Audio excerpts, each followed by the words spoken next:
Bu seccadeye ayakkabılarla basmak için değil ha. Bize Cumhurbaşkanı dediğin zaman çok korkunç bir şey, acayip Allah gibi geliyor bize. Bize Cumhurbaşkanı dediğin zaman çok korkunç bir şey, acayip Allah gibi geliyor bize.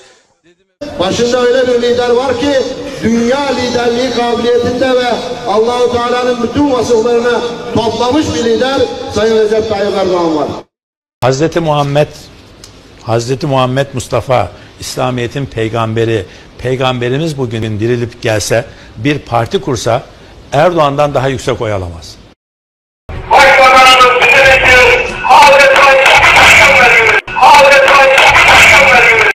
Tayyip Erdoğan Türkiye'nin ilelebet ezeli ve ebedi başkanıdır.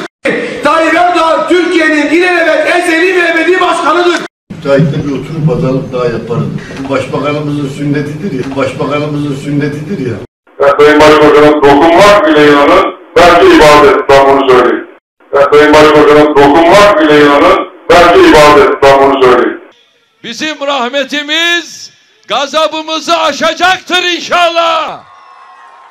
15 Mayıs'ta inşallah şükür namazını bu seccadede kılabiliriz.